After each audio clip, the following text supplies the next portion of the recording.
Joe Wu was very stingy. Whenever the unit organized donations for good causes, he always made an excuse of being sick and stayed away. An earthquake disaster occurred in a certain area, and everyone generously donated money except for Joe Wu, who was hospitalized due to illness. All medical expenses of the officials are fully reimbursed. After the incident, the situation changed, and Joe Wu was reinstated.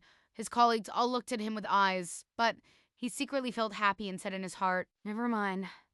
I saved some money anyway." At midnight, while sound asleep, there seemed to be the sound of someone speaking in the living room. Joe Wu was very surprised. Was it because his beautiful wife was having an affair with someone else? Reach out and touch.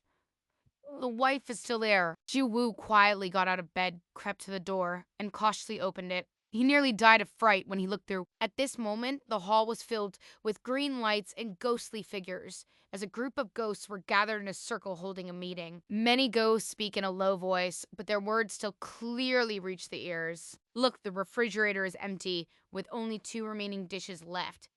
It looks like they were leftovers from a restaurant dumped in here. That's really boring. A ghost vents its frustration. Another ghost muttered angrily, "You a pointed head ghost, you're no different. The big headed ghost only has a birthday once every 100 years. Let you find a place to throw a party. How are you doing, choosing such a poor place? There's nothing but an empty pot and cold firewood.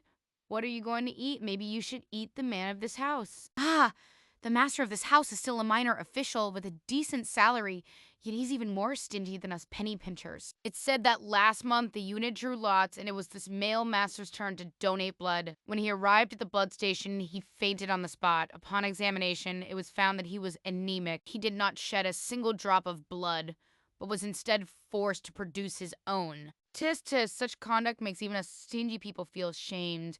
You, the ghost with a sharp head, have truly made a fool of yourself as the head of this ghost office. It's really annoying, but I ended up in such a family that even a birthday party can't be properly arranged. The pointed head ghost was angry and said, "Is there no end to this? You all just idly waste your time, not knowing the arts of demons or the rules of ghosts. The law clearly stipulates whenever there is a gathering or banquet of stingy people, the host must be someone as stingy as we are. These past few days, I've gone to great trouble in an effort to search the entire city.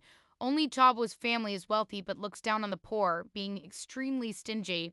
Their house is an ideal place for our gatherings and meals. Why not choose to have a meal with those generous and kind-hearted people?" Young man, still inexperienced, timidly asked. "You really don't know how to behave, you little yellow-haired brat," the sharp-featured man said, pointing with his finger. "Remember this, if we stingy people recklessly enter the home of kind, virtuous people, we might be completely wiped out and never reborn." All the ghosts were frightened. The curly haired boy muttered, "Wow, that can only be a party there." A ghost comforted himself, saying, "Eat a little less, just a little less. It's reassuring to gather there." The big headed ghost seemed a bit dissatisfied and asked the sharp headed ghost, "Tomorrow is the little headed ghost's birthday. Which place to choose?" The pointed head ghost shrugged his shoulders and said, "Why even ask? Of course, we'll still choose that place." Soon the sharp headed ghost announced to all the ghosts, "From now on, whenever any of us stingy ghosts has a birthday, we will hold the party at the Joe Wu's house." In the middle, indicating agreement.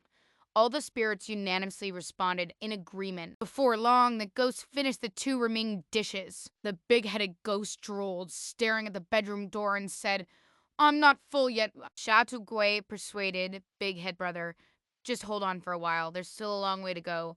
Save the delicious food for last." The big-headed man swallowed hard. When it was almost dawn, all the ghosts left. Daytime. After starting work, Joe Wu immediately made up a large donation for the earthquake disaster and boasted that he would support 10 underprivileged children each year. After work, he bought a lot of things at the supermarket. When he returned home with heavy belongings hanging from his waist and a bag on his back, the neighbors were surprised and asked, "What's wrong? Is the food going to get more expensive again?" At midnight, Jill Wu stood nervously at the bedroom door, waiting. Indeed, many ghosts came again. Before the other ghost could speak, the sharp-headed ghost became so anxious that his face changed color, saying, "Hurry up and leave.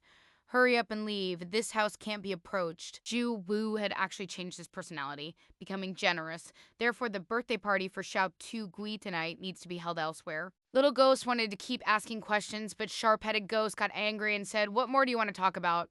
Don't blame me when you turn to ashes later. Soon, the pointed head ghost shouted to the other ghosts, "The wind is coming. Hurry up and pull it up."